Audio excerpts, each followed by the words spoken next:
The views, information, and opinions expressed during the following program are solely those of the individuals involved and do not necessarily represent the views of Access Communications, its representatives, or its employees.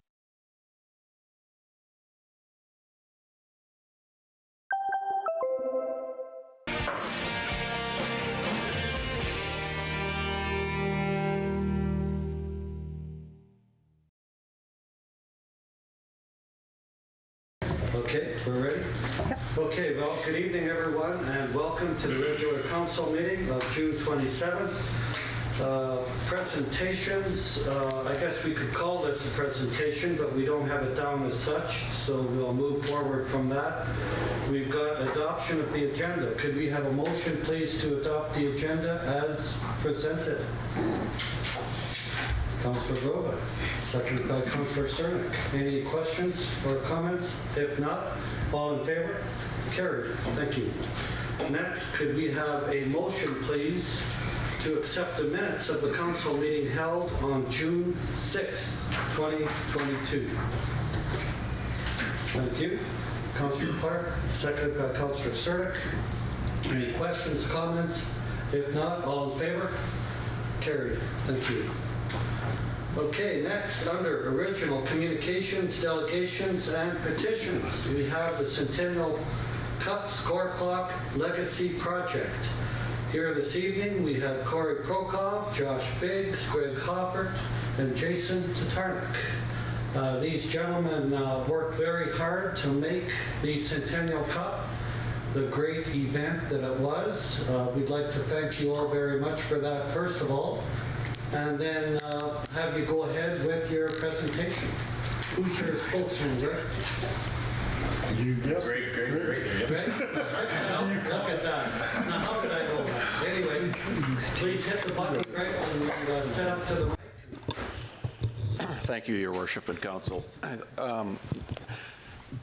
Not sure it's not a real proposal, but more of a information delivery and perhaps answer some questions that you might have. So I want to first take the opportunity to thank the City of Estevan for their partnership right from 3 years ago when we were competing for the bid. You know, Your Worship, you traveled with us to Calgary to secure the bid. Council's definite support of this event that helped win that bid and deliver perhaps the most successful Centennial Cup, and certainly something Hockey Canada is still raving about, and in all likelihood will be wanting to come back to Estevan in the future.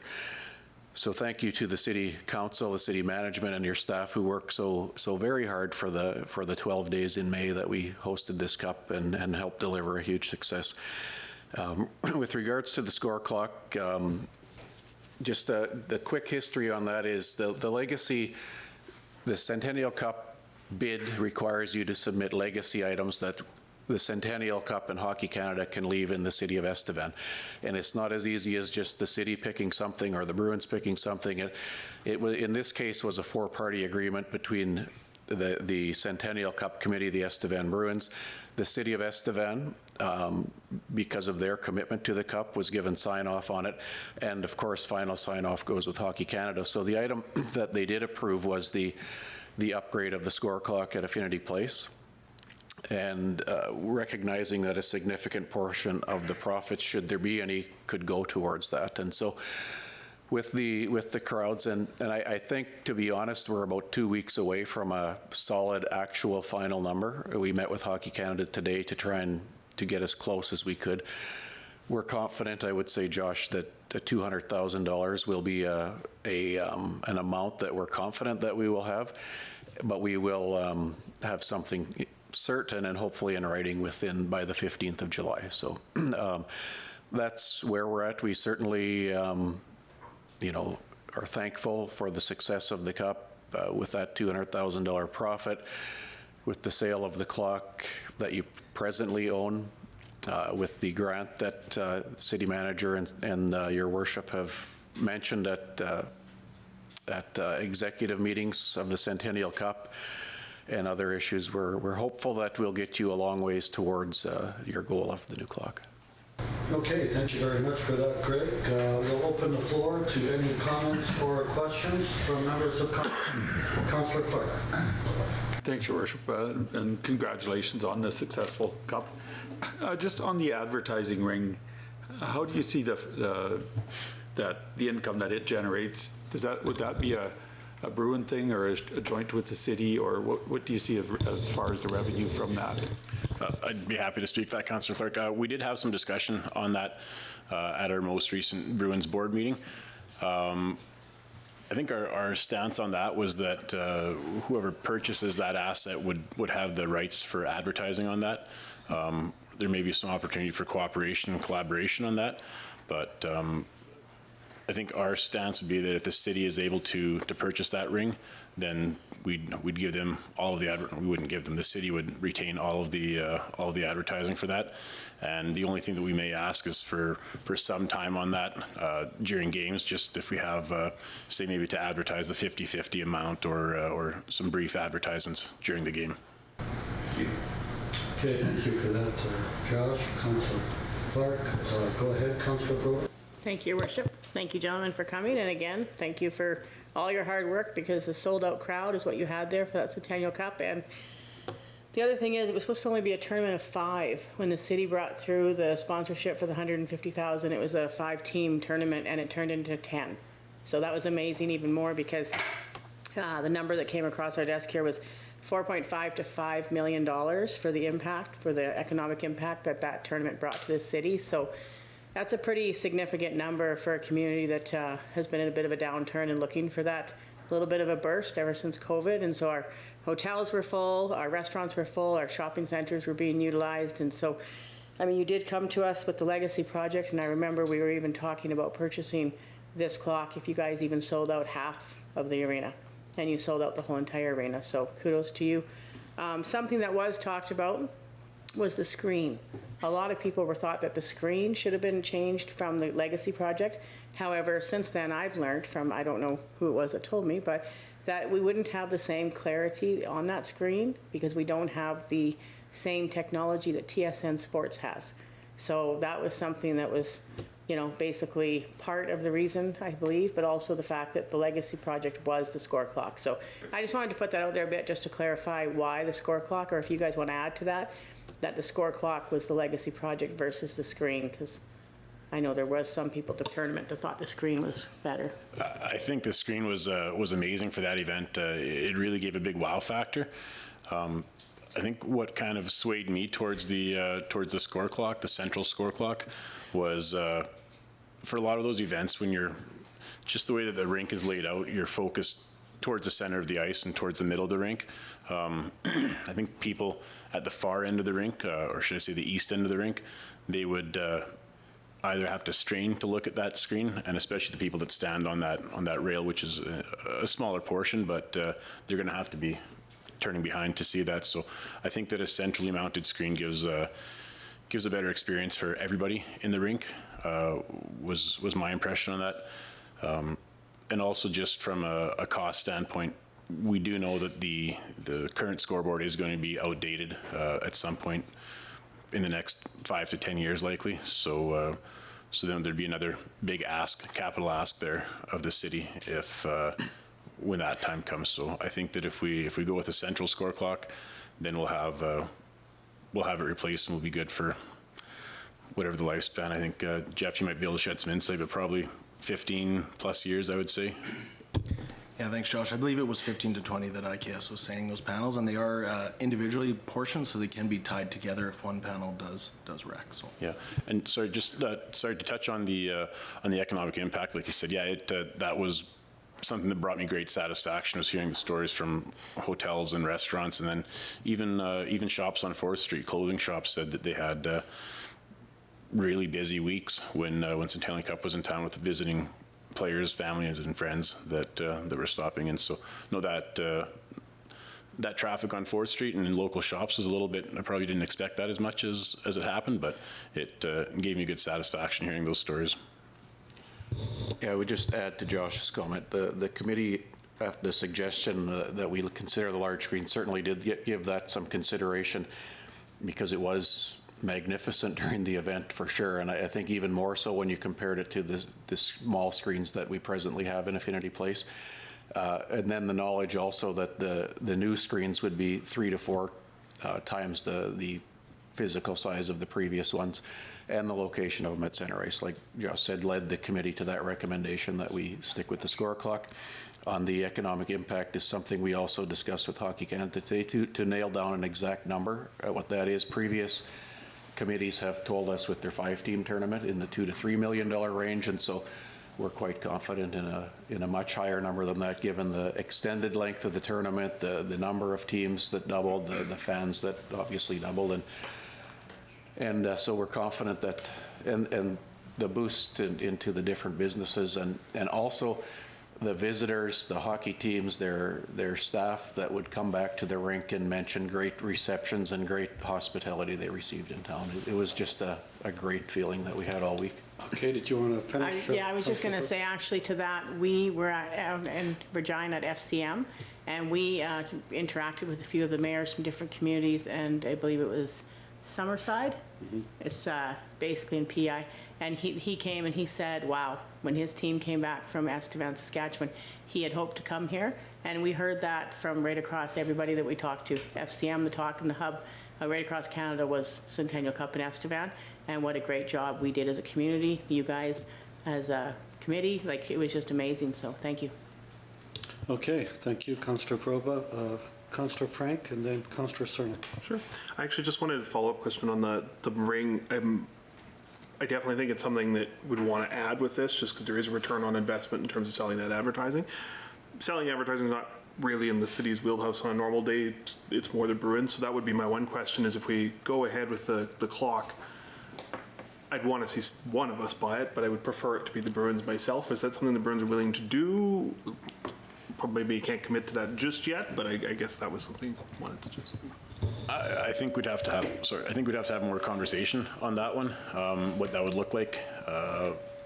It's a possibility, but because it kind of depends on where you guys land. Like you mentioned, I think it is something we want to see. There does add some wow factor, and I really do think that that this event is going to be the catalyst for a lot of future events, whether it be Hockey Canada or other events. So the sense around our board table is that we did want to see it happen, and how it happens was kind of still up in the air. So yeah, we'd be willing to probably discuss whether it's a revenue split or if we if depending upon who lays out the capital for that expense. But no, we'd be open to it, I'd say. Okay, thank you, Councillor Frank. Councillor Cernak. Thank you, Your Worship. Yeah, I totally agree that the clock would be the best way to go. Every fan in the building gets to enjoy it that way for sure. Thoughts on the bottom ring? Obviously, there is some advertising there, but I think the clock could be purchased without it, and I also think it could be added. I don't know that, but I'm just guessing. It could be added very easily after the fact. So, you know what I mean, to get the clock going and get everything going, and obviously save a little bit off the budget, right? So, and essentially this is, you know what I mean, this is kind of in the want category. It's not really a need. So, but at the same time, as you said, but the clock, next time we have to get the clock, it's going to be a huge expense, where we're getting an awesome asset for a third of the cost, right? So, but at the same time, I'll probably almost make a motion right now just to table it until we have 100% of the financials. Like, you guys feel confident in the 200, but I think for myself to make a decision, we'd have to know exactly what the numbers are going into it, right? We have a ballpark and all that sort of stuff. Everything looks good on that sense, but I don't want to approve it and then get caught, oh, we're only getting 150 or something like that, right? So. Okay, thank you, Councillor Cernak. City Manager. Thank you, Worship. Councillor Cernak. I know IKS is needing to build this out, and if it's to be installed prior to the ice going in and stuff, the timing could be the issue before the Bruins. So just to keep that in mind, I can talk to them and see what that looks like, but I know that was a concern that he was pushing even to the 27th, have it in for hockey season was going to be a little difficult. So. Okay, thank you. Councillor Ford? Thanks, Your Worship. The quote that was given by IKS, I know that we had seen one previously in September last year or whatever, and it had a quote life of 15 days. Are we anticipating the price of that to go up if we do delay on this? Thank you, Councillor Ford, for the question. I will have to confirm with Paul on that. He knew this meeting was happening, so he committed to that quote, but I don't know subsequent to that. Yeah, I don't know the answer to that, I'm sorry. Okay, thank you, Councillor Ford. City Manager, go ahead, Josh. City Manager, would you be able to speak to the bottom ring being added later? Has that conversation been had at all with IKS? To Josh, no, that has not been discussed, so I can try to get a hold of Paul tomorrow and let everybody know. Okay. I think Greg and Corey, perhaps give your opinion, but I think we're confident in the 200. We're currently projecting about 220,000. We do have some other legacy project stuff that would like to dedicate some funds to, but I think we're confident in, we're confident in 200. So that's why we brought it down a little bit from that. I wouldn't commit to 220 or 230 right now, but we're comfortable committing to 200,000 right now. Okay, thank you, Josh. Councillor Froba? My only concern would be we actually have a few communities that are interested in our old score clock. So if we were to table it tonight, we may lose the revenue from that, because I'm not confident that those other cities would still purchase that old clock if they couldn't get it in by the start of their hockey season. So that would be another question I'd be interested in figuring out, so. Okay, thank you, Councillor Froba. I think with the confidence that we're hearing here tonight that the 200 is in fact there, so I think we could probably go ahead on that basis. Go ahead, Councillor Clark. Just the clarification, thanks, Your Worship. Just a clarification with the 200,000, the money from the grant, selling the score clock. What's the city's commitment then for dollars if they meet all of that with the bottom ring? City Manager. I'll have to look this up. Give me 1 second, please. Okay. Well, We'll let our chartered accountant get you the exact numbers. Josh. yeah. While you're looking at it, just one note is that when we did initially get we initially selected the score clock as a legacy fund, the price was substantially lower. It's been one of those things that's been subject to some of this, the crazy inflation that's been happening. So I think, and City Manager might be able to help, but I think it's gone up by approximately $100,000. Is that accurate?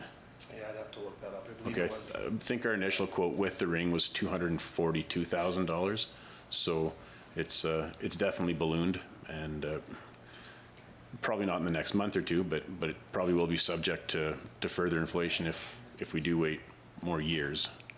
Right. Okay. Well, Jeff nails that number down. Have you got it? Thank you, Worship to Council. So the total expenses, this is including an initial TriCaster as well, which is required whether we get a new clock or not. We are currently using a demo TriCaster that we will need to purchase. And there is an optional replay for $24,000, which increases from a 1-camera replay to a 4-camera replay if required. The total of all that with taxes was $394,520. The Centennial Cup providing $20,000. A grant secured from Kingston Midstream of $70,000. And a potential clock sale of $50,000 would give us $315,000 for an actual funding request of $79,520. Again, the TriCaster of $19,700 is required whether we do the clock or not, and an optional replay of $24,000 is in that 79 as well. So if we take about $45,000 of that, the request is about an additional $35,000 to get the clock with the ring on the bottom, which is $47,000. So all in 35,000 aside from what we had to get anyway. Yeah, and if we don't go with the replay. Okay. Thank you, Jeff. Councillor Clark, then Councillor Walliser. Just to follow up, Your Worship. So for $35,000, we're going to get the Cadillac and all of that. I think I could certainly support that. Thank you. Okay, thank you. Councillor Walliser. Thank you, Your Worship. City Manager, to clarify, we did not put additional funds aside in this year's budget to cover that 35,000 shortfall. Is that correct? That is correct, Councillor Oleaser. The one thing to note, and I believe the Centennial Cup Committee was going to note, that the food and beverage was substantial during that event, and we profited about $50,000 that we also didn't budget for. So just to throw that into the mix as well. But neither of those items were budgeted.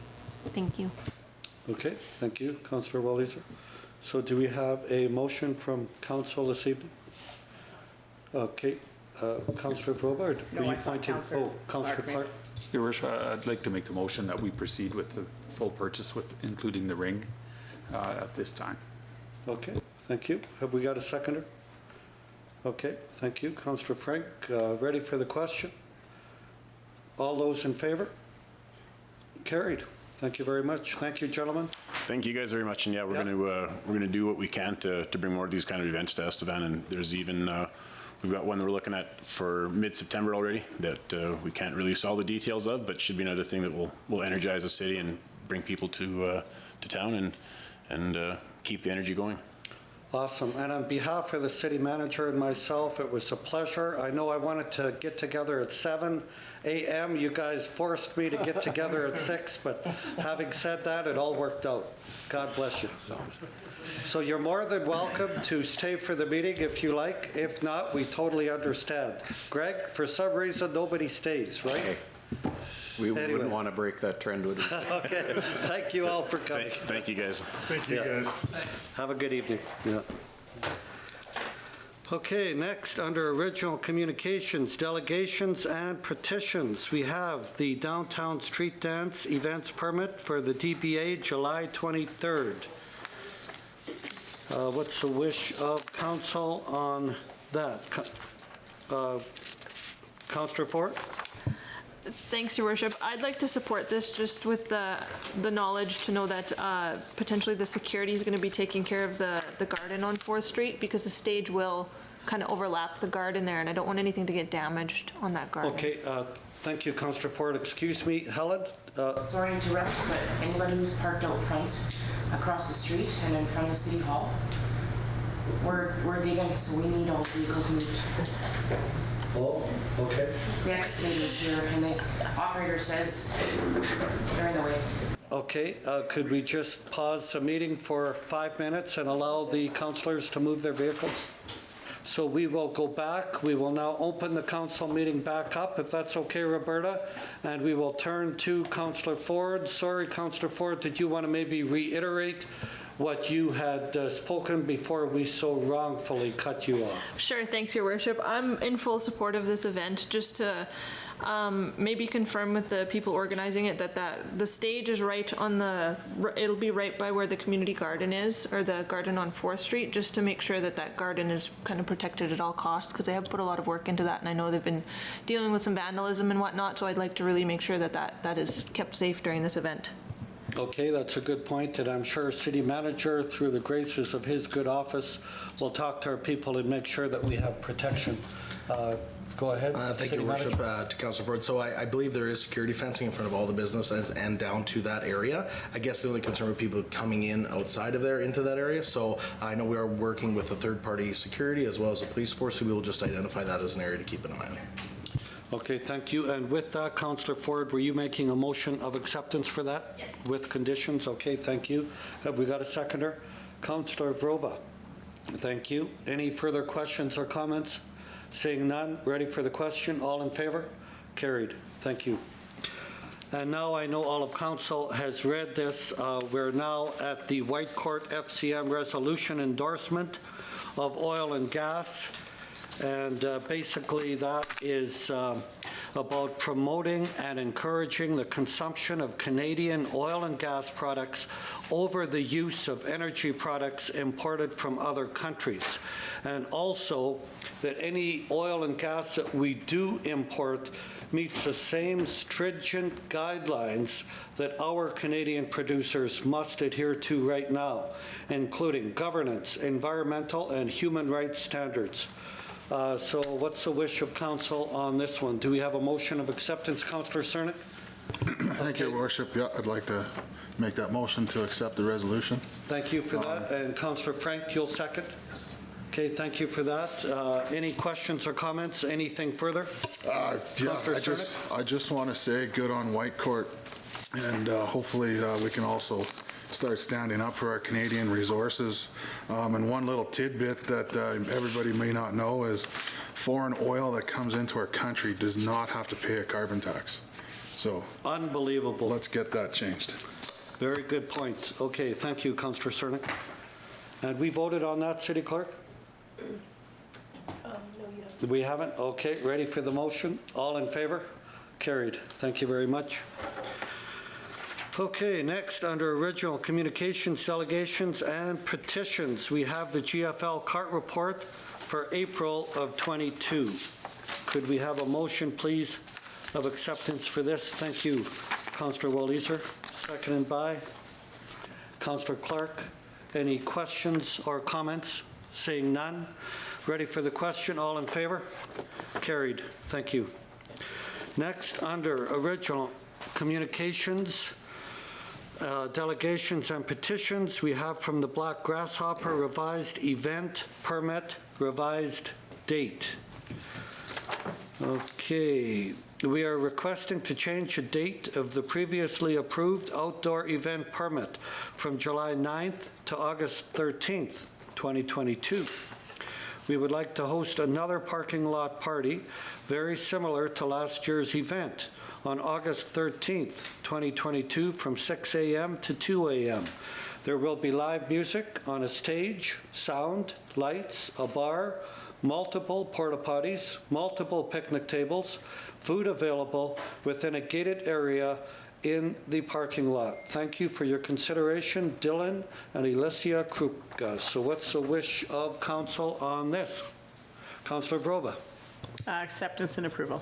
Okay, thank you for that. Have we got a seconder? Thank you, Councillor Ford. Any further questions or comments? Seeing none, ready for the question. All in favor? Carried. Thank you.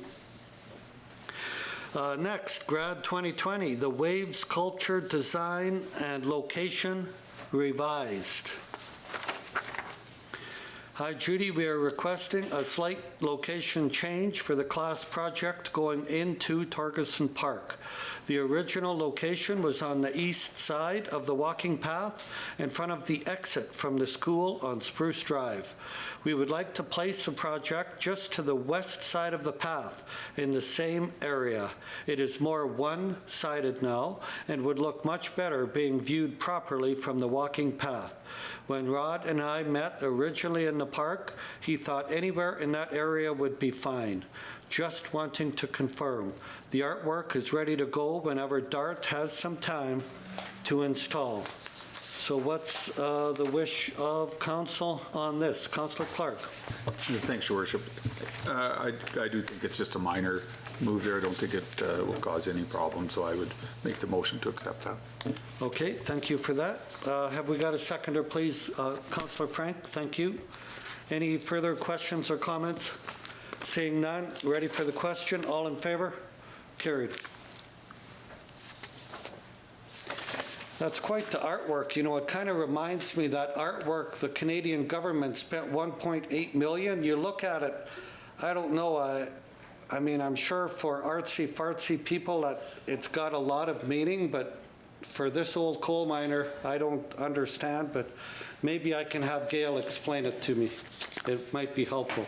Hey, Councillor Frank? You bet, and so long as it didn't cost $1.8 million, I'm okay with it. Then we're all in, right? We're tight with that. We like the number, absolutely. Okay, thank you for that. Moving forward, under written reports of committees, we have from the Southeast Transportation Planning Committee the minutes of May 31st. Anything you'd like to add to that, Councillor Clark? No, it was a regular meeting. We did talk about some of the projects. There's nothing really in this area. We did have the AGM today, and it, as much as roadworks seems to travel at zero speed, we had the guest speaker from Series Canola Crushing that was going to attend today, and Friday they canceled the project. So that was, as much as we were working to do some PR to get some roads fixed because of the activity there, we kind of took one on the one today that was kind of hard for the area. But as far as anything new in that report, there's nothing to report. Okay, thank you for that, Councillor Clark. And yeah, we were, that was a very unfortunate announcement. We understand, the city manager and I, that that's in large part due to supply chain issues. I believe, city manager, the project went from 300 million to over 500 million. Is that not? Say that. No? Your Worship, those aren't factual numbers. But that's roughly, though, what we understood, so it went up exponentially, so that was definitely part of the issue. Anyway, were you making a motion, Councillor Clark, for acceptance of that? Yes, Your Worship, I will. Thank you. Have we got a seconder? Thank you. Councillor Ford, ready for the question? All in favor? Carried. Thank you. Next, under written reports of committees, we have from the Souris Valley Museum, HSMBC commemorative plaque. So, this is commemorating Henry Ewell Hind. I'm writing today to advise City Council that the Souris Valley Museum Board of Directors and staff are reacting to the request to install the plaque commemorating Henry Ewell Hind at the Souris Valley Museum. Parks Canada has been notified of this decision. I trust you will find this satisfactory. Sincerely, Melody Memory. So what's the wish of council on this? Thank you. Councillor Walliser. Thank you, Your Worship. As a bit of an explainer, what the board determined was that although there's no history that clearly indicates how Mr. Hind interacted with Indigenous peoples, the idea that funded his exploration of the Souris Valley was one of expansionism, and it was funded specifically to take land away from Indigenous communities, and that the current mandate of the Souris Valley Museum simply doesn't have the size, the scale, the resources to really unpack topics like that in a museum of our size, and that we'd rather focus on the good things that have happened in this area, and for that reason they chose to remove their request. Okay, so they've now withdrawn that, again, in large part probably due to the colonialism factor around it. Okay, thank you for that. So this will just be a motion to agree with the request? To accept, yes. To accept, and were you going to make that? I will. Okay, thank you. Councillor Walliser, have we got a seconder? Councillor Frank, you moved, thank you. Any further questions or comments? If not, all in favor? Carried. And next, we have the minutes of June 7th. Could we have a recommendation, please, that those be accepted on a separate motion? Thank you. Councillor Cernick. Seconded by Councillor Clark. Ready for the question? All in favor? Carried. Thank you. Okay, next, under written reports of committees, we have from the Estevan Bruins the minutes of May 11th. Councillor Ford, did you have anything you'd like to add or suggest or let us know about that meeting? Thanks, Your Worship. Nothing major to announce other than the score clock, which we already have heard about. Awesome. And yeah, there might be a couple events coming up in September that we can't really say anything about yet, but keep your eyes open for that, and it's going to be something else good for our community. So I Super. will make the motion to accept these minutes.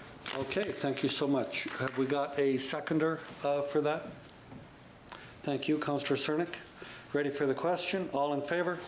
Carried. Thank you.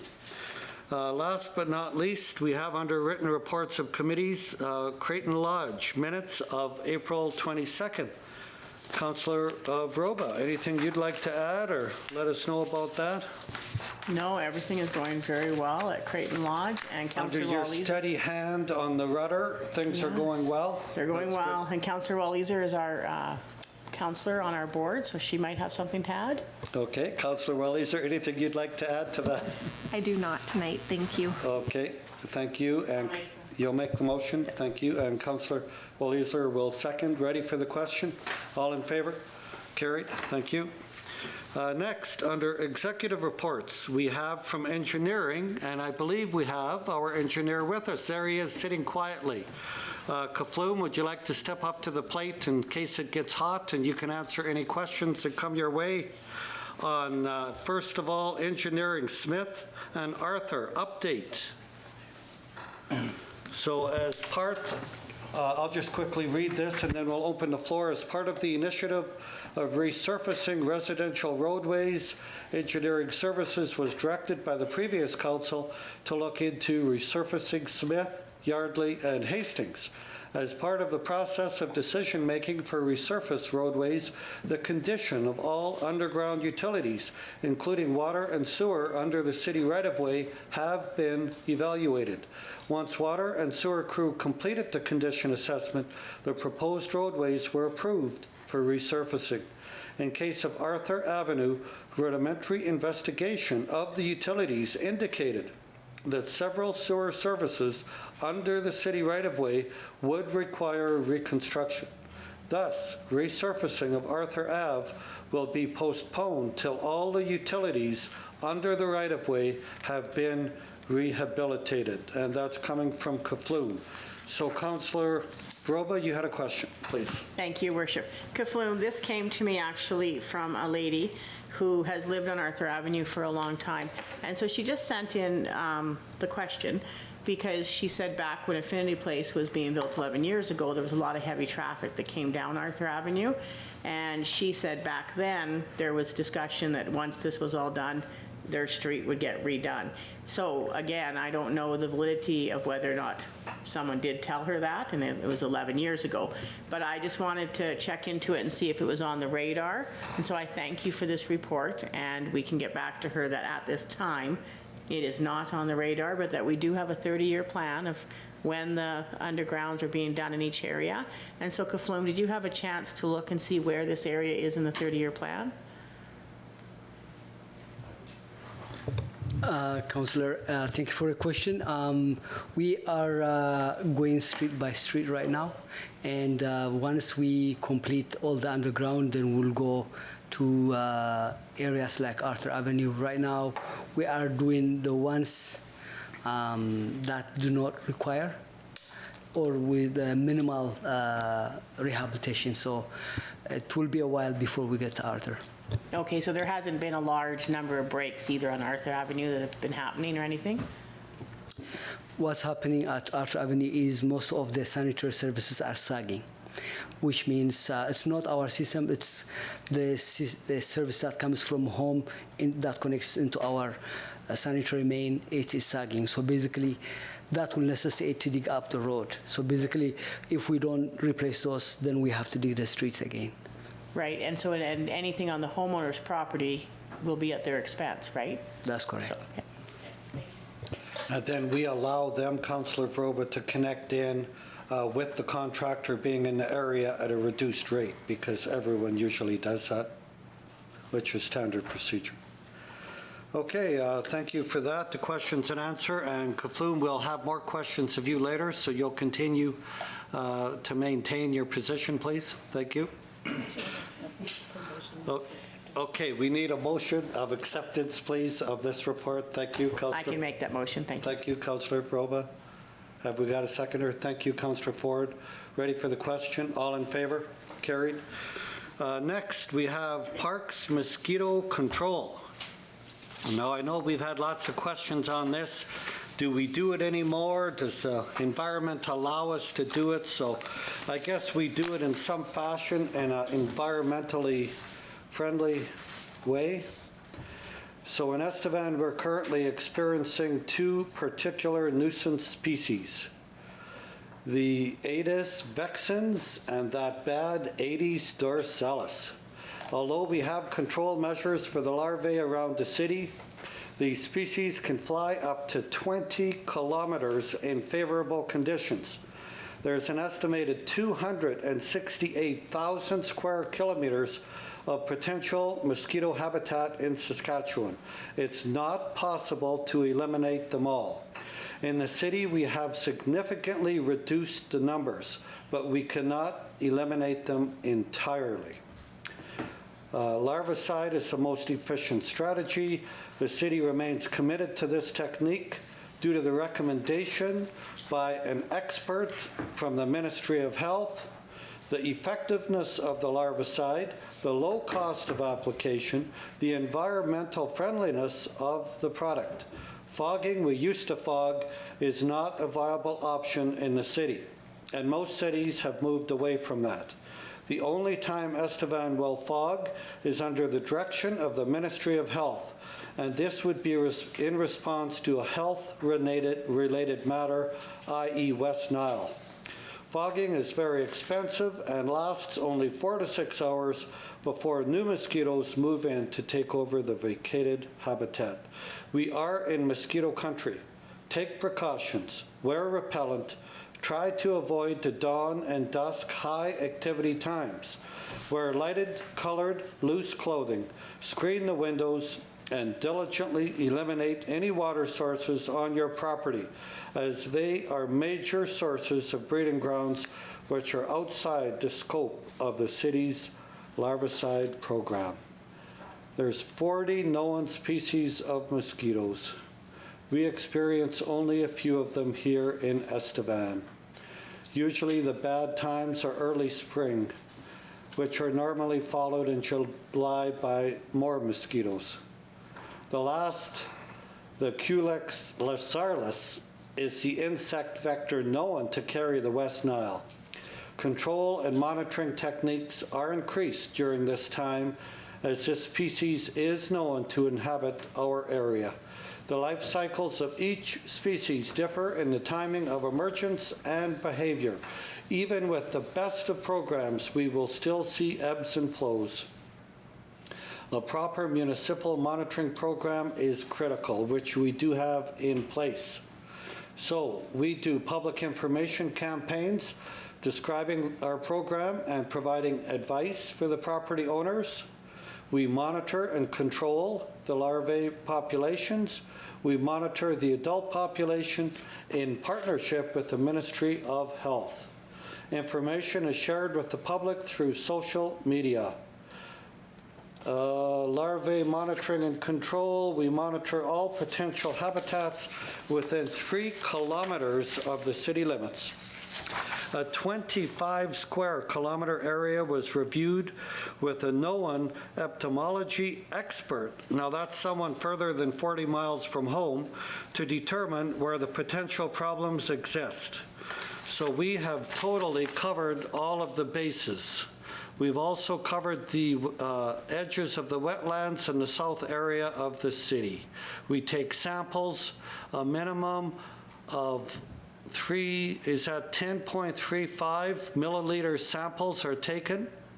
I guess 350 milliliter samples are taken to test the larvae.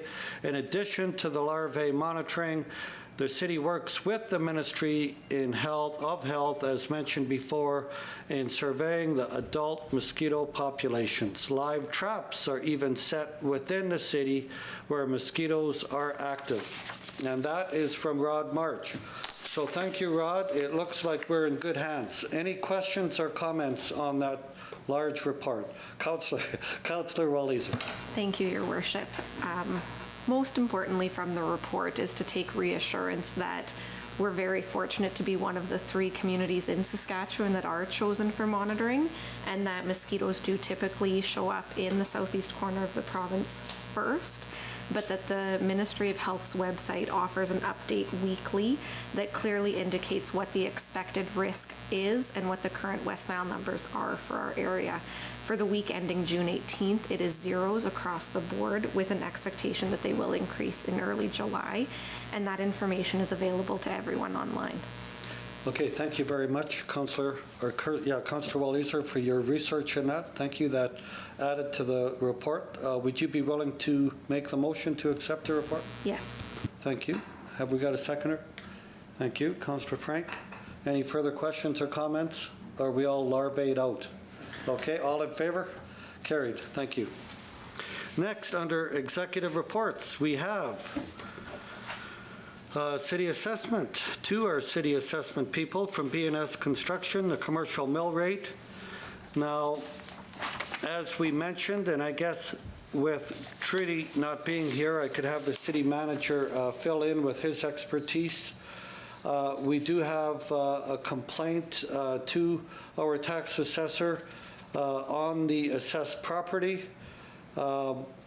Of course, there's always winners and losers with assessment.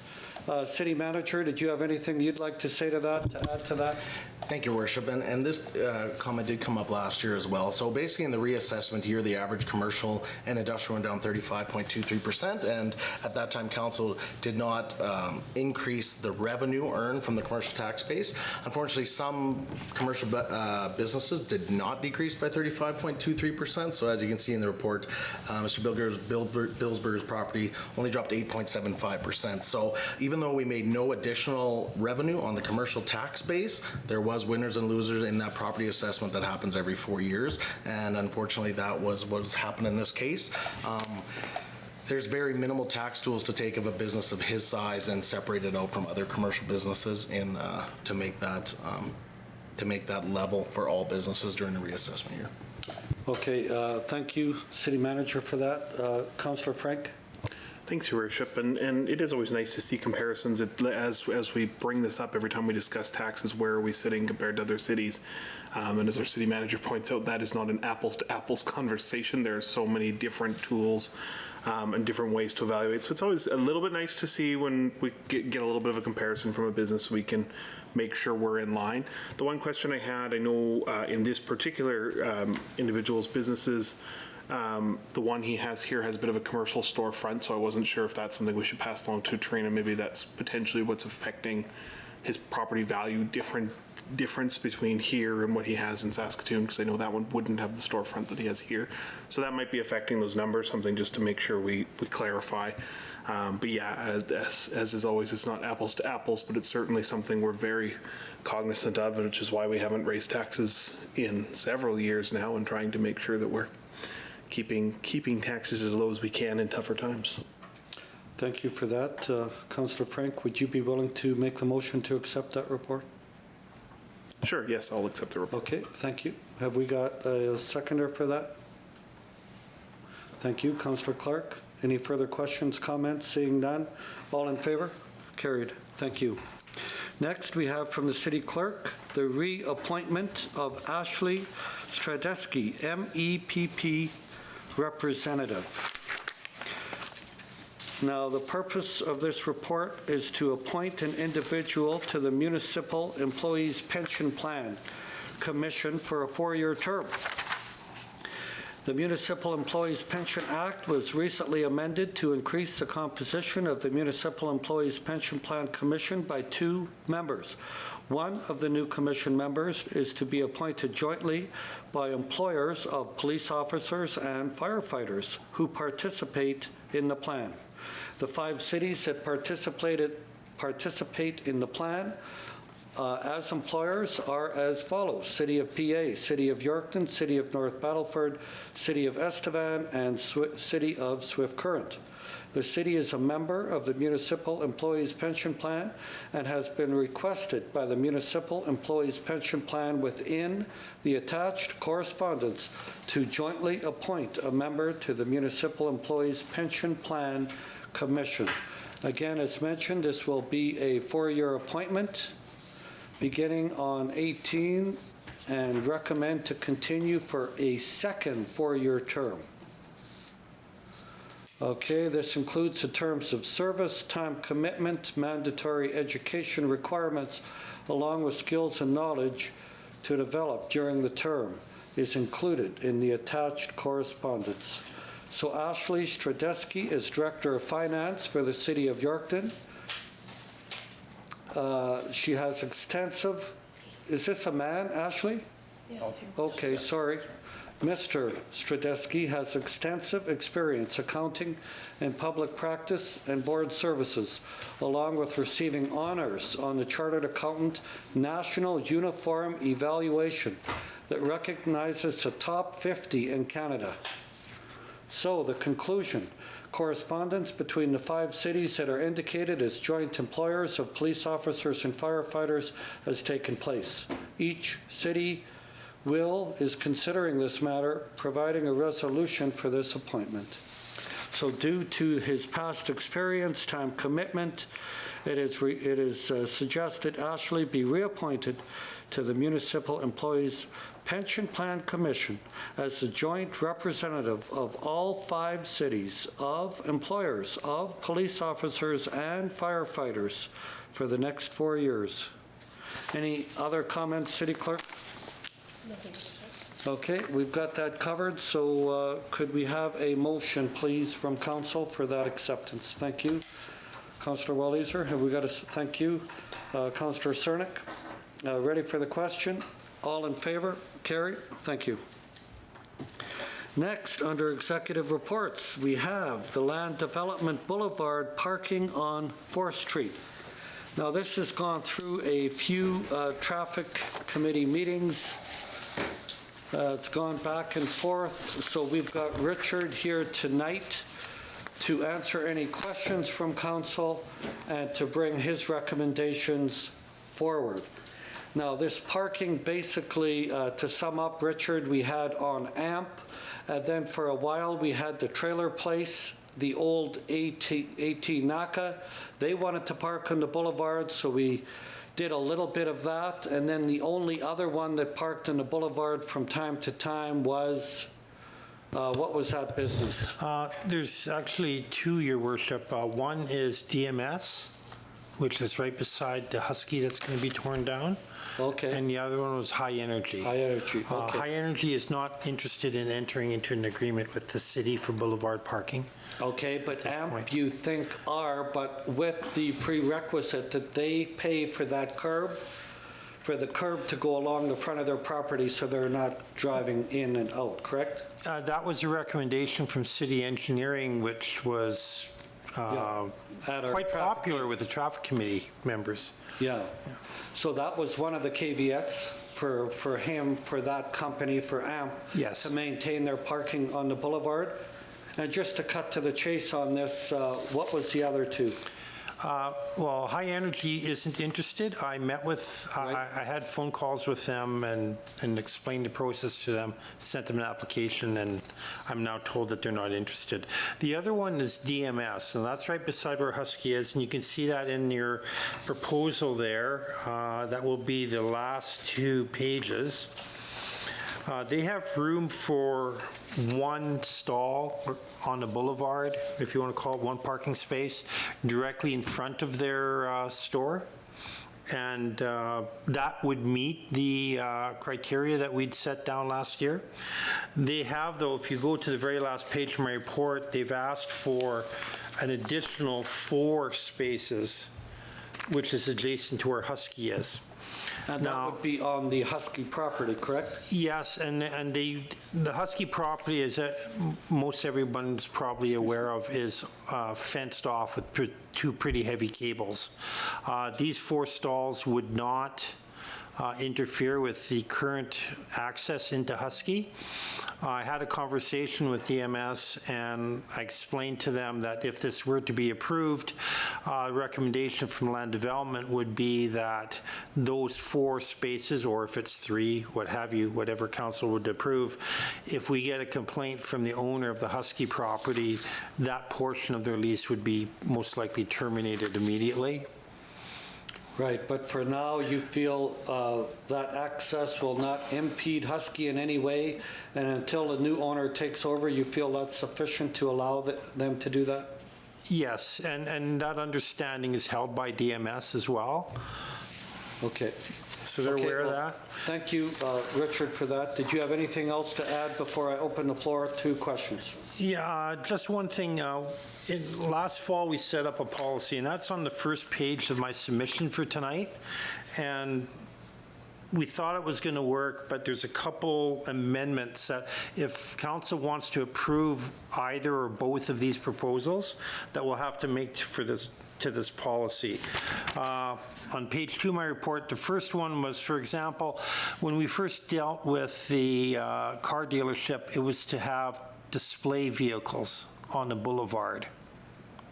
Now with the DMS proposal, that would have to be expanded to include customer parking. So that's a And we would reword have for to the first one. change the bylaw accordingly, correct? Okay. Yeah, and then number 5, I came up with the wording on that, so that would take care of the sightline issues that exist for the Amp Motors proposal. And then this came up at the Traffic Committee, Your Worship, if you remember, there was also a request that we maybe add in a new section to the policy where DMS is, if you look at the air photo, there's no sidewalk there. And so we were to put into a lease agreement with them, if council approves it, that the space for a sidewalk be kept clear of any obstructions so that you can still have pedestrian So traffic. you still have pedestrian access and egress? Yeah. So in order to approve either or both of these, we'd have to amend that policy, that informal working policy, rather. Okay, thank you, Richard. We'll open the floor, and as Richard just mentioned, both of these caveats will have to be changed in our existing bylaw if those other two recommendations are accepted. Councillor Ford? Thank you, Your Worship. In terms of the DMS spot, if we were to allow those extra 4 spots, and then the new people who own Husky decide absolutely not, you can't park there or whatever, do they have a second solution for this? Like, this seems like a very short-term solution for a problem that they're going to potentially have forever. I'm not sure what the redevelopment plan would be for where Husky is.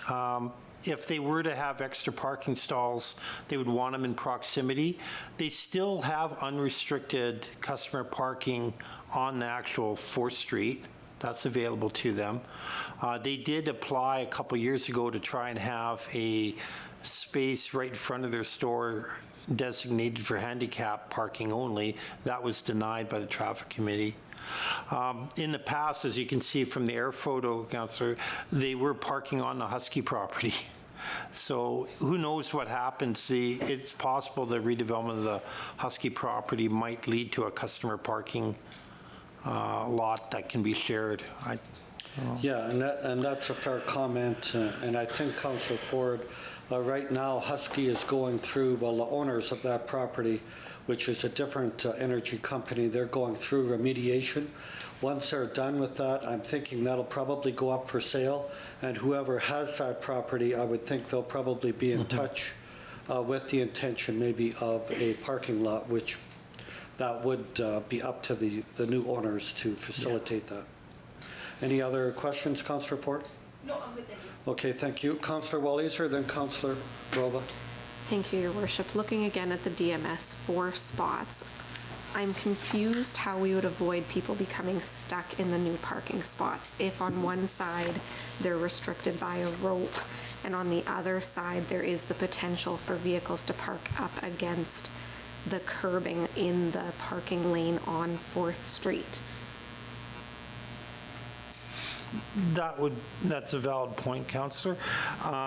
If cars were parked close together, 1, 2, 3, 4, and then vehicles parked right on the street, would that cause a problem? I guess the potential exists. To the east of where number 4 would be is an actual approach. And then there's another approach there to the west of where DMS is. The curbing there is low. It's a low-profile curb there, not like what we have downtown. From my understanding, there hasn't been a lot of parking taking place on the curb there in previous history. But it's definitely, in a worst-case scenario, it could get backed up there, yes. Okay, go ahead, Councillor Walliser. Thank you, Your Worship. I would like to make a recommendation that for that specific parking spot, we send it back to the Traffic Committee to ensure access to and from those spots before we create a problem that doesn't exist currently. Okay, we'll take that back to the Traffic Committee. Thank you. Councillor Frank. Oh, sorry, Councillor Groba, then Councillor Frank. She had Thank you, Your Worship. Sorry. Yeah, I actually don't overly enjoy the way these 4 spots would look on here. If I was walking down the street, would these stop me from being able to continue walking? So I'd have to go on the street to get around these 4 cars? No, the amendment to the policy, if council approves it, would require that they have to keep a 1.5 meter setback from the property line. So in this case, it would be the north side of the boulevard. 1.5 meters has to be kept clear of obstruction. Where a sidewalk, Councillor, would normally be. That's what, yeah, I heard when you said there, I read that too, but it's just that I was trying to figure out there isn't a sidewalk right now. Yeah. So as long as it was between the Husky rope or fence that they have up and this car. So that might be another hard thing to police though, if you got 4 different people parked up there and somebody's closer, and then you got people parked on the street. I agree with what Councillor Walliser was saying, is that if people can park in front of these 4 people, you could possibly end up with a parking jam. However, I also hear you when you say there isn't a lot of parking there. So I would agree too that it goes back to traffic board to find out what they think of this. And I'd also like to go over there and drive by and just see how the parking, because the other thing is, not only a traffic board, I wonder if we could send a letter to the owners of the property, the current owners, to ask them for any input that they have, or if they would have an issue with these 4 cars parking in front of their property. Because I'd hate to do this and then a month later turn around and have these guys want to demolish their property and they're wondering why we got 4 cars parked up against the butt of their fence. So if we're going to take the time to go to traffic committee, I'd like to also take the time to go to the owners of the property and just ask them for their opinion. Okay, well, the traffic committee meets quarterly, so every 3 months, so that will give time, Councillor Vroba, for you to review. And in the interim, we can have Richard send a letter or email to the owners of the Husky property, getting their feedback along with the owners of the building in question. But I think you've already talked to them, right? Yes, I approached him and I've had chats with him, Your Worship. I was wondering, Your Worship, as an interim measure, because the traffic committee only meets once quarterly and we're noted for being very pro-business oriented community here. Would it be possible on an interim basis to allow DMS to enter into an agreement for the one stall on their own frontage? Okay. Instead of, Councillor Walliser?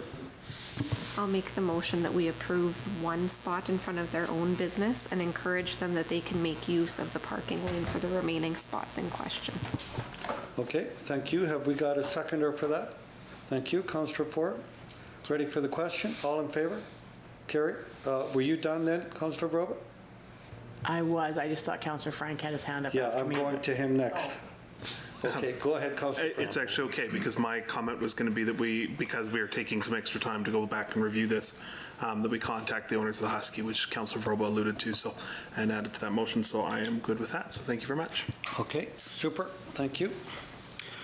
Moving forward, under executive reports, we have from Engineering, Water Services, Lynn Crescent, feedback and update. Everybody's got their hands up. I'm sorry, I was just reading that. I'm sorry, Your Worship and Council, but I would be most appreciative if we could have a council motion regarding AMP motors. Oh, okay, I'm sorry. That's probably my issue. I just moved forward from that, but let's go back to that. We work as a team. AMP. And the caveat that the traffic committee wanted with AMP was for them to pay to put that curb in front of their property. Then we would allow the permitting for $150 a year for them to park their vehicles, as long as it didn't fall within that sight line when you're turning that corner. They'll need about 6 meters of curbing. Yeah, 6 meters of curbing. And that would fall on AMP to do that. Thank you for bringing that up. Councillor Vroba. Thank you, Worship. I was going to say, I noticed in here, though, that it was something with the residential portion would be closed off, but since then, it's now been reopened. So is that where you're talking about the curbing going? Yes. When the owner contacted me and said he did not like the original arrangement that council approved, he said he would no longer have tenants using the front driveway. And now tenants are using the front driveway anyways. And that's where you want the curbing. He does have access to the alley, that he can use the alley if he wants to rent that house out for residential use. So we felt, and it was city engineering's idea that carried with traffic committee, if they finish the curbing and basically take out that front driveway. It's the owner of both lots are the same, so they can accomplish that if they so wish. But is Yeah, there an the agreement owner to that? owns the adjoining property. Yeah. He did have it rented. Again, there was different stories. He said Yeah. it was rented, it wasn't. But this would solve if we put the curb, and if there is a resident in there, they have to use a back alley. Right, Then it Yeah. wouldn't impede what the owner wanted to do with his parking. right. But isn't that the portion that they're not in agreement with? They didn't agree with the original motion, which denied them that parking space right in the corner on the west property line. And the reason why it was denied was that it was interfering with sight lines from the residents. Now, if they don't use that front driveway off the residents, then that problem is gone, and we could consider this. And by putting the curbing in place, there won't be any travel in beside that residence anymore. So I would make that recommendation that as long as they put the curbing is put in at their expense and it's done with the specs of the city. Okay, you'll make that motion? Okay, thank you. Councillor Walliser, you had something you wanted to add? I did, Your Worship. Do we need a separate motion to discuss the proposed changes to the general operating policy, or can we roll that into the approval for this change? Yeah, I think, and we can ask the city clerk, but I think it's fair that if we accept the motions that we've got, it would follow that then we bring that forward to the city clerk's purview and change no? The city clerk is saying no? Okay, well, we'll pass this and then we'll have a separate motion for the city clerk. Because this isn't a bylaw or a policy, this is only a... informal working document. It's an informal procedure for land development. It doesn't need approval as per se, the way you want it to go through the motion. Okay. But you want a motion to make sure that you can do this correctly. Moving forward, so we'll So have we to can't change your make any bylaws. motion. Okay, so you're making the motion, Councillor Vroba. Have we got a seconder for that motion? Thank you. Councillor Walliser, ready for the question? All in favor? Now we'll need a motion to change our bylaw to manifest the changes that Richard has requested in here. Correct, Richard? Our informal working policy, not the bylaw. Yeah, well, I'm sorry. I think we'll have to change your bylaw, right, City Clerk, to reflect that? No? Just change it? Okay, the city clerk's nodding. So do we have a motion for that? Go ahead, Councillor Brown. I was just going to say, just to clarify, your informal document is actually there so that you do treat each person the same, so that you can refer back to it. So I guess my question is, why doesn't it become a formal policy and procedure? Or a bylaw? I guess because we don't need a bylaw on it, but it still should become part of our policy manual and land development if it's going to be something that you're following to this degree. What I've done, Councillor, in the past, I haven't done it here yet, but I've come up on sometimes with issues where I do an informal working policy and we try it for a year and then evaluate it, and if it looks good in that current form, then put that into an actual formal policy going forward. Right now, it's more like a working document that I'm trying to follow. And how long have you been following this informal procedure? Since last November. Okay, so possibly by the time we get back from traffic board and by the time we have all this ironed out, it will be October, November, and we can turn this into a formal policy and make it more clear. That'd be perfect. There you go. So I guess at this point in time, we'll wait with bated breath, Richard, till November, when you will come forward with all these proposed changes. And what your action is going to be from 2 business owners. Yeah, we'll have that too, right? Yes, thank you, Council. Okay, thank you. Did we voted on that last You one? need a seconder. Oh, we didn't get a seconder? Oh, thank you, Councillor Ford. Ready for the question? All in favor? Carried. Thank you. Thank you, Richard. Okay, now we're back to executive reports, engineering. Water Services, Lynn Crescent, feedback and update. As part of the proposed water main replacement and roadway rehab, Engineering Services recommend construction of 1,200 millimeter, 4 feet wide monolithic curb, gutter, sidewalk on the east side of Kohalli Avenue and south leg of Lynn Crescent and connect to the existing sidewalk on Nicholson Road and Lynn Crescent, East Lake, and further connections to King Street on the south side. Please see the drawing. As indicated on the drawing, the reason behind the location of the proposed sidewalk is as follows. The water main to be replaced on Kohalli is located on the east side of the roadway. Excavation work to replace the water main requires removal of the existing concrete curb and gutter. Thus, it is proposed to be replaced with monolithic curb, gutter, and sidewalk. As indicated on the schematic drawing, the proposed sidewalk on the east side of the roadway provides the larger neighborhood connectivity to Lynn Crescent and Rusty Deuce Memorial Park. Existing curb and gutter on the west side of the roadway does not require to be removed as part of the proposed water main replacement undertaking.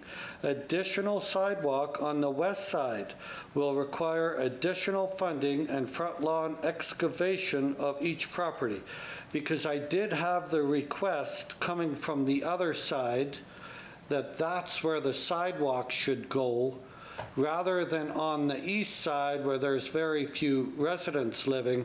They wanted it on their side, on the west side, where they could utilize it. So that's why I had asked Kafloum about that. He said, well, it'll cost more money, and since we're already excavating on the east side, it would probably fit in better to have the sidewalk on the other side, knowing that it probably won't be cleaned because there's very few residents on that side, which is interesting because in some cases in Pleasantdale, people don't want the sidewalk, and we've come across that before.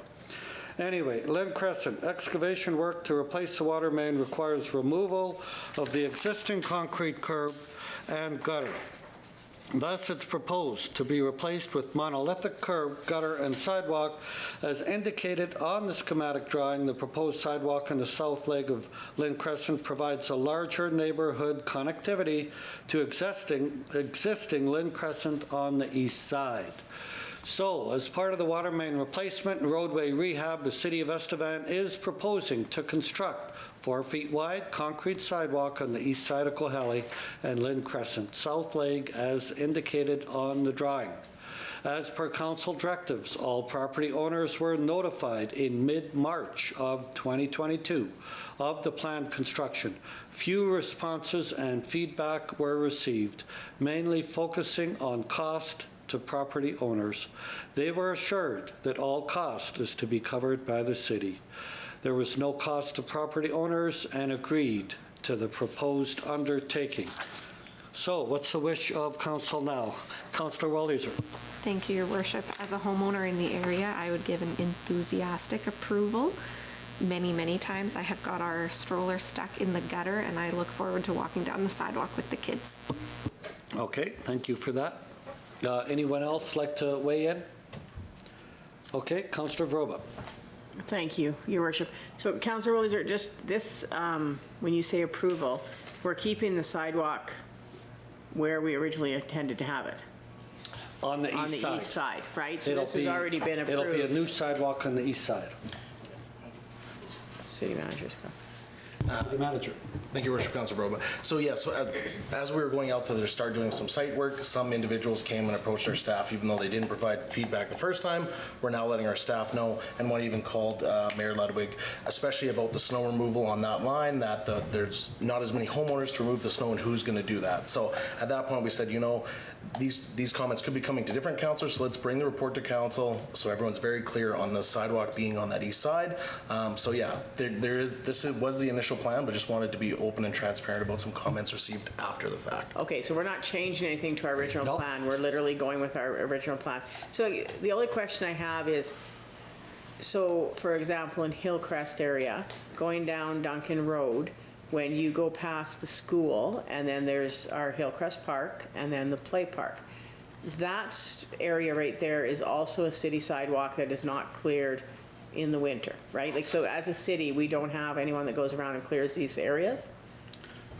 A few, but curious. City Manager, did you want to answer that? Thank you, Your Worship, Councilor Verba. I'd like to talk to Norm Mack about that. It Okay. is the school's responsibility to clear school property, and That's what I'm wondering is how far. So this one isn't school, this is our park area, right? So one of the concerns I had heard was that a homeowner was concerned that this area may not be cleared in the winter. So I'm just curious if we have staff or the ability to clean that area in the winter to accommodate his concern.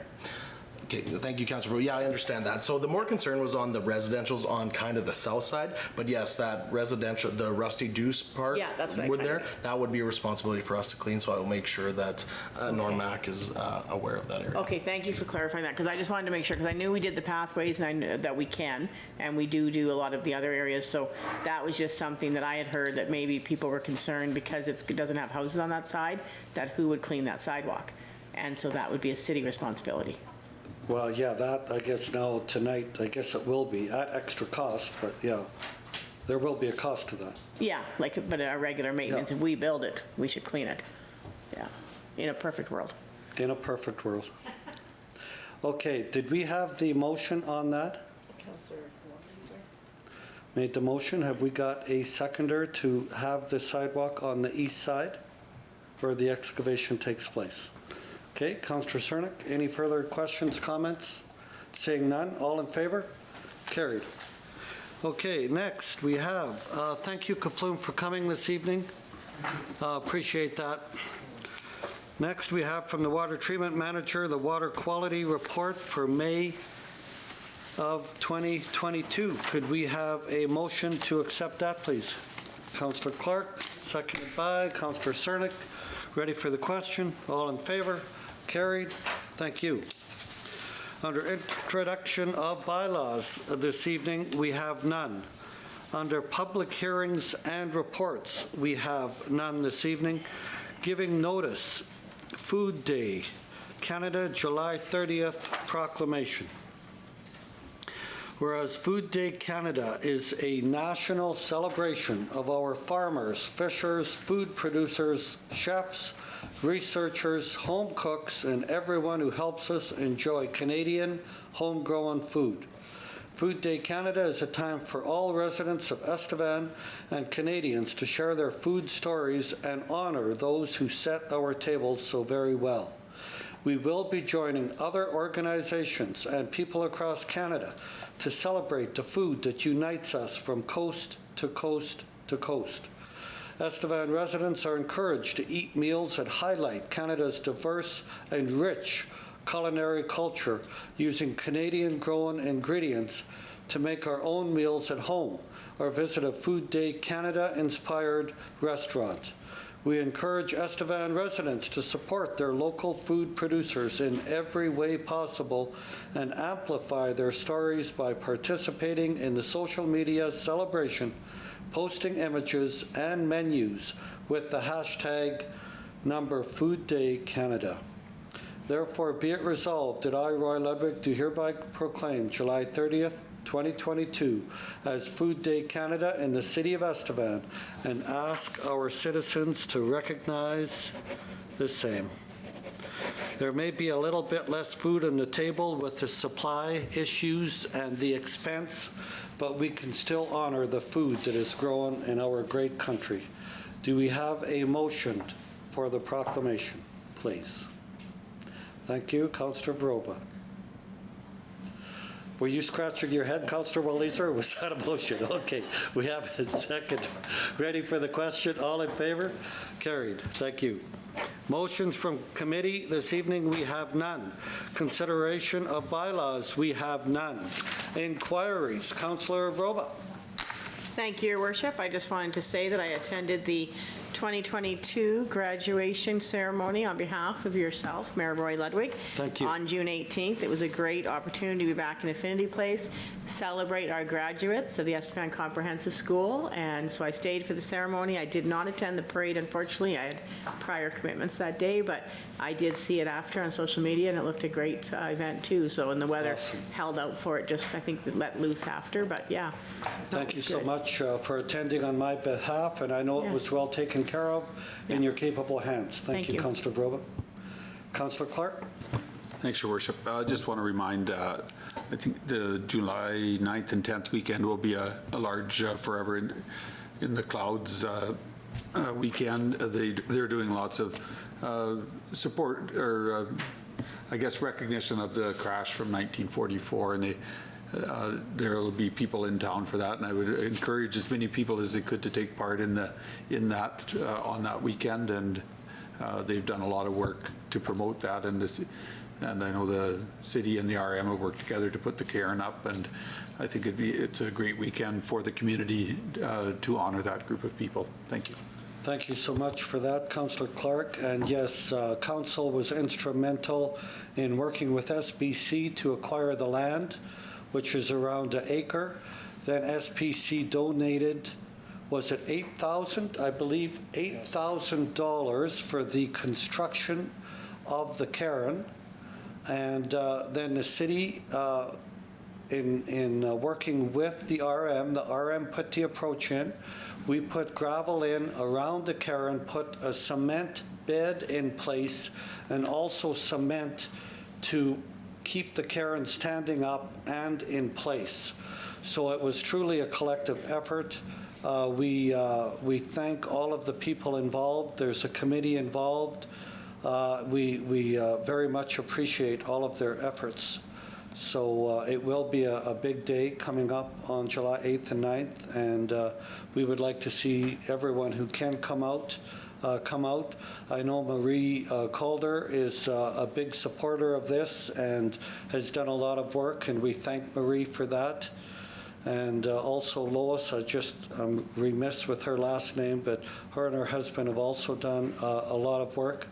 And adding to that, you can also get a free airplane ride. I believe they're going to have 2 Second World War airplanes, and they're all in very good shape. So maybe members of council might even want to go up and for a small amount could go for a ride above our great city. Thank you. Councillor Walliser. Thank you, Your Worship. I again wanted to echo the many sentiments congratulating the Estevan Police Service in being now operational with their police and crisis team.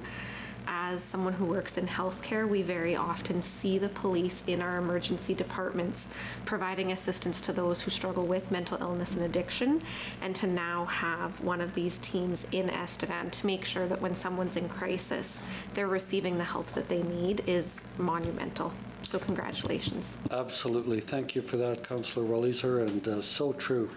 65 to 70% of calls are mental health related. And, the more mental health help we can get from the province is much appreciated. So we know that will be put to good use. Thank you. Councillor Ford. Thanks, Your Worship. 2 weeks ago, some of us had the opportunity to travel to London for a research and development project. This allowed us to meet with some of the federal and provincial government officials that are currently employed in the UK, and we were able to discuss a lot of economic development with them and how that's looking for the Estevan area. The United Kingdom is also in the process of phasing out their coal-fired power with a much more accelerated timeline than Canada is. So it was really great to be able to discuss how it's impacting their country and how to be able to make some, and we were able to make some good contacts that are in our corner in helping finding new businesses and industries to come into Southeast Saskatchewan as a result of that coal being phased out. We then had a really awesome opportunity to be able to meet with a company that allowed us to tour their biomass power plant. They were great hosts. They answered all of our questions regarding renewable energy and their biomass plants and what that could look like in Saskatchewan and what it could look like in the Estevan area. So it was great to be able to talk to the local people who are experiencing similar impacts of their government's climate change decisions and carbon targets, and to see firsthand that they found a way to turn those targets into a positive change for their communities.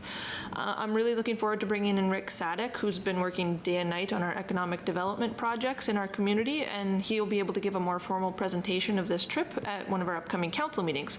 So it was a great opportunity, and we learned a lot. We made a lot of great contacts, and we have a lot of people fighting for Estevan in Saskatchewan, in Canada, and now overseas. So it was really great to be there. Thank you so much, Councillor Ford, and hopefully it will bear fruit, and that is something, as you said, that came out of our Economic Development Committee, and it's one of many ones that we're working on, and hopefully it will be successful. Thank you for that. Councillor Sirleck. Thank you, Worship. I just had numerous inquiries actually into the cement blocks that are on the pathways still. So I know we've been told before that they were temporary. Obviously, people can walk around it, but in this, like I said, I've had numerous inquiries about it, but in this case, there was a power scooter that had to go around it, got stuck in the mud, so all sorts of fun stuff like that. So. Okay, well, thank you for that, Councillor Cernick, City Manager. Thank you, Worship, Councillor Cernick's inquiry. As was happening last year, we are planning to put in the yellow post bullards that can be taken out and moved in as we need equipment. But I will take your comment on those cement blocks being sideways right now, and potentially we could move them vertically so they take up less amount of the pathway. I will take that to the Parks Department tomorrow and see if we can get that switched. Okay, thank you, City Manager. Thank you, Councillor Cernick. Councillor Frank. Sure. Actually, just a quick follow-up. Is there a delay? Like, is it a supply issue delay that we haven't got the rest of those poles installed yet? Thank you, Worship, to Councillor Frank. I believe we'd want Rod March to be a part of that discussion, and he should be returning here in a little bit, so we can get an update on that. Okay, no worries, no worries. So, no, appreciate that. I have no major inquiries aside from just thank you to Councillor Ford for making that statement on our trip. We had an absolutely fantastic opportunity, and I think there's only good news to come for Estevan in the next few years. So, thank you, hopefully we can see more announcements soon is the dream of it. So, absolutely. Thank you, Councillor Frank. City Manager, any other comments you'd like to make?